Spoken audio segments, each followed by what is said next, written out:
सालों से आपने रसोई का कचरा बाहर नहीं, बिल्कुल नहीं। यूज घर में करे तो किस तरह के महसूस कर रहे हैं?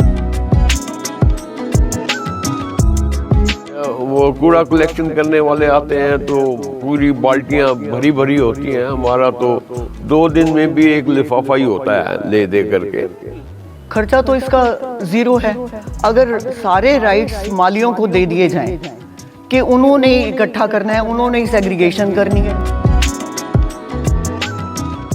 नमस्कार, आप देख रहे हैं सिटी तहलका और इस वक्त मौजूद है हिसार में। आज आपको जो मिलवाते हैं एक ऐसे दंपत्ति से जो बीते 30 सालों से घर का कचरा बाहर नहीं फेंक रहे बल्कि उनका खाद तैयार कर रहे हैं। आइए इनसे जानते हैं कि इन्होंने किस तरह से शुरुआत की इस पहल की, और कई लोग इनसे प्रेरणा लेकर जो अपने घरों में केचुआ खाद है वो तैयार कर रहे हैं। आइए आपको मिलवाते हैं। मैं वेटनरी माइक्रोबायोलॉजी डिपार्टमेंट में पढ़ाया करता था। अब तो लुवास है, उस वक़्त HEU का हिस्सा हुआ करती थी। 2006 में मैं रिटायर हुआ तो हम यहाँ पर पहले ही आ गए थे, अर्बन स्टेट में 92 में आ गए थे। यहाँ पर माइक्रोबायोलॉजी बैकग्राउंड का हूँ मैं बेसिकली। तो माइक्रोबियल डिकम्पोजिशन एक अहम मतलब टूल है हमारे पास उपलब्ध, जिसका इस्तेमाल हम वेस्ट मैनेजमेंट के लिए कर सकते हैं। तो ये इसकी शुरुआत हमने 1995 में की। केंचुए हम लाए, हमारे एक फ्रेंड थे अमन मदान दिल्ली में, तो उन्होंने हमारे लिए अरेंज करके रखे थे। यहाँ पर भी मिल जाते हैं वैसे, तो ले आए और यहाँ पर एक छोटे से घड़े से हमने इसकी शुरुआत की थी। कौन से सन में जी? 1995 सितंबर की बात है ये। तो उन केंचुए को हमने एम्पलीफाई होने दिया और स्केल को बढ़ाते चले गए। आज हमारे पास 3 टैंक हैं, 4 फुट, 3 फुट, 2.5 फुट साइज़ के। उन टैंक में हम कंपोस्टिंग करते हैं। केंचुए में भी माइक्रोब्स होते हैं। बेसिकली जो हमारा कचरा होता है उसका 95% हिस्सा ये जो बायोमास ही होता है, गलनशील जिसको कहते हैं। तो उसको गलाते माइक्रोब्स हैं, चाहे केंचुए के माध्यम से गलाएं चाहे सीधा माइक्रोब्स गलाएं। तो हम 1995 से ये जो शुरुआत की है, आज तक हमारा गलनशील कचरा बाहर नहीं गया है। एक दौर ये भी आया था जिस वक़्त हुड्डा ने ग्रीन बेल्ट में हमने, क्योंकि ये बना रखे थे टैंक, तो वो ग्रीन बेल्ट तोड़ दी थी तो हम सड़क पर आ गए थे। लेकिन फिर निगम ने ये जो हुड्डा ने हमारी रिक्वेस्ट एक्सेप्ट कर ली और हमने 3 फुट जो उनकी डायरेक्शन है उसके अंदर ही हमने ये सब कुछ बना लिया। तो आप इसका ये फ़ायदा ये रहा हमें कि घर के अंदर कोई कचरा रहता नहीं है। बाकी जब वो कूड़ा कलेक्शन करने वाले आते हैं तो पूरी बाल्टियां भरी भरी होती हैं। हमारा तो 2 दिन में भी एक लिफाफा ही होता है ले दे करके। जो कोई दूध के पॉली रैपर हैं या इस किस्म का ही है, ज़्यादा सामान होता ही नहीं है। तो आज जिस वक्त इतनी मेजर समस्या बनी पड़ी है, ढंढूर क्राइसिस हम सबको पता है, दिल्ली वालों को अपने गाजीपुर का पता है। आज तो दिल्ली के चुनाव ही कूड़े के ऊपर सिमट गए हैं। तो ये जो वेस्ट मैनेजमेंट बड़ा इम्पोर्टेंट एस्पेक्ट है। सरकार के लिए बड़ी समस्या है जी। एक सरकार के लिए समस्या है, लोगों के लिए समस्या है, एनवायरनमेंट के लिए समस्या है। तो डिफरेंट लेवल के ऊपर इसको डील किया जाना चाहिए। जैसे होम कंपोस्टिंग की जानी चाहिए। होम कंपोस्टिंग हम तो टैंक बनाते हैं, लेकिन हम लॉन्ड्री बास्केट का भी इस्तेमाल कर सकते हैं अगर फ्लैट में रह रहे हैं तो।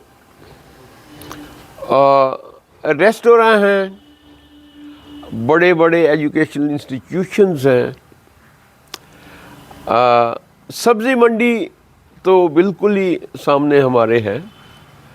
हम कूड़ा इकट्ठा होने देते हैं, फिर मिक्सिंग भी होती है, मिक्सिंग की सेग्रीगेशन होएगी, फिर ट्रांसपोर्ट भी होएगा, लीगेसी वेस्ट भी बनेगी, और करोड़ों के फिर प्रोजेक्ट उसको वेस्ट क्लियरेंस के लिए भी आएंगे। मुझे लगता है कि हमें we should nip at the bud, मतलब हम कूड़ा जनरेट ना होने दें और उसके लिए मैकेनिज़्म बिल्ड करें। छोटा मेरे घर का है तो मैं तो कटर से भी छोटा कर लूँगा। पार्क हैं या थोड़े से बड़े जगहें हैं तो वहाँ पर यूनिवर्सिटीज़ हैं, वहाँ पर वो श्रेडर्स होने चाहिए। कचरा जितना बारीक हो जाएगा कंपोस्टिंग उतनी फास्ट हो जाएगी।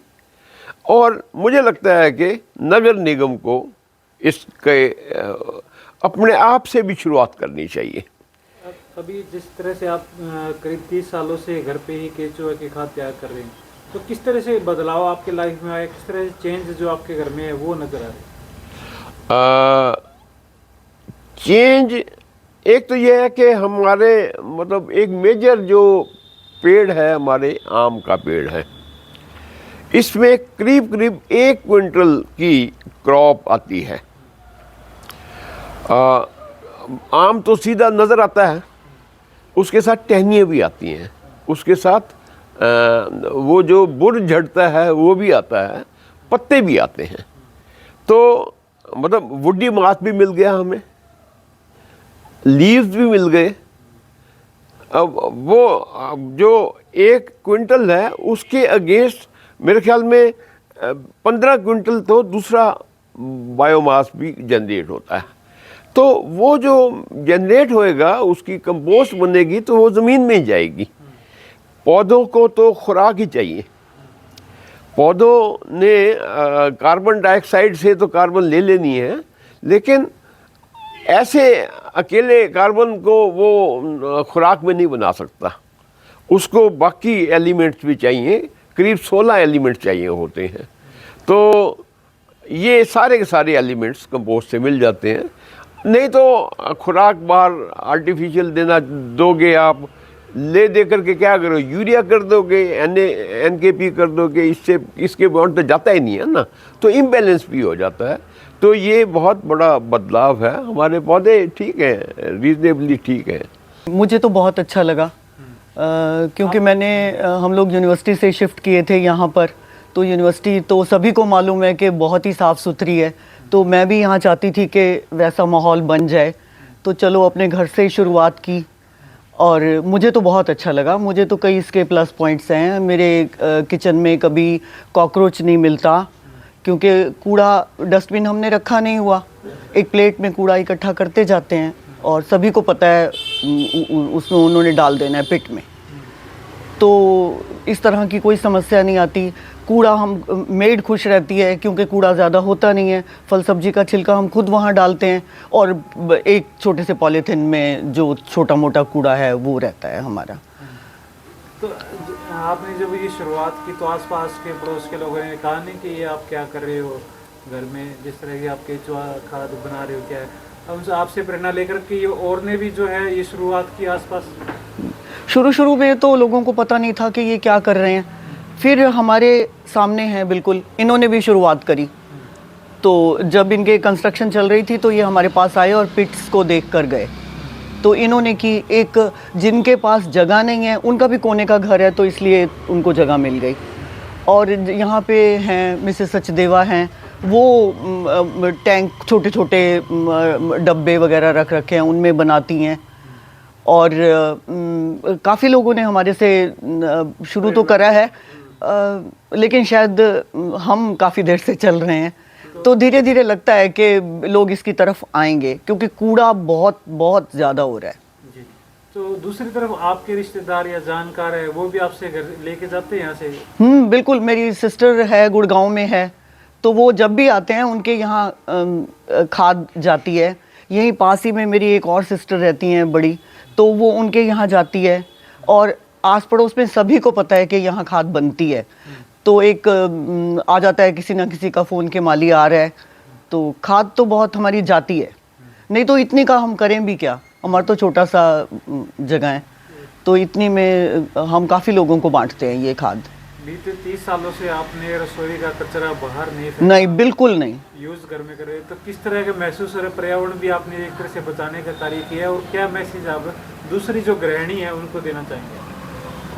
मैं यही गृहिणियों को मैसेज देना चाहूँगी कि इसमें कई लोगों को बहुत सारी इसमें प्रॉब्लम्स, जैसे लोगों ने सवाल उठाए कि भाई इसमें स्मेल आती है। कोई स्मेल भी नहीं आती, ये आप अगर करके देखें तो कोई स्मेल नहीं है। और सभी को चाहे छोटे से लेवल पे करना चाहिए अपने घर के, चाहे उनके 2-4 गमले हैं उन्हीं के लिए ही कर लें। चलो सारा कुछ पूरा कूड़ा ना करें, कुछ का तो कर सकते हैं। तो मैं तो यही चाहूँगी कि हम लोग इसको प्रमोट करें, और सबसे बड़ा एनवायरनमेंट सुधरेगा हमारा। और इतना पॉलीथीन के अंदर लोग डाल देते हैं फल सब्जी के छिलके, गाय आती है उसको खाती है, पॉलीथीन उसके अंदर जाता है।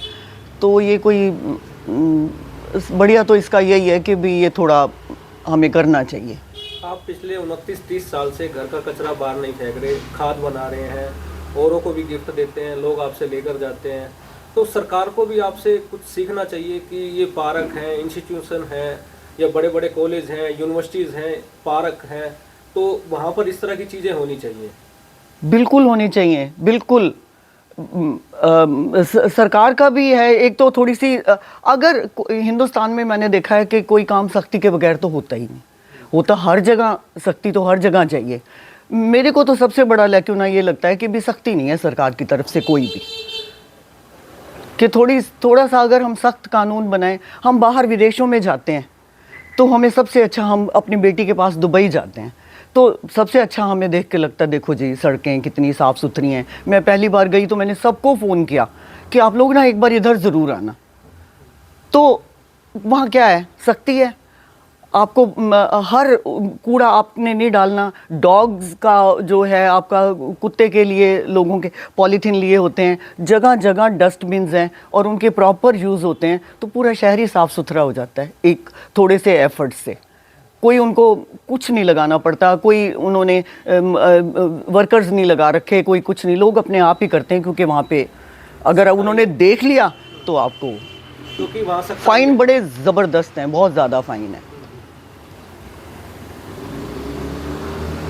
तो ये कितने टाइम में केचुआ खाद वगैरह तैयार हो जाता है?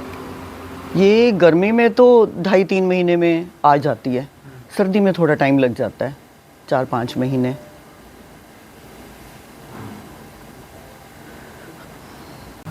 आप ये बताएं कि इस पर कितना खर्चा आ जाता है, और अगर सरकार ये कुछ शुरू करे तो माली की तनख्वाह भी खुद निकल सकती है कि खाद बेचकर?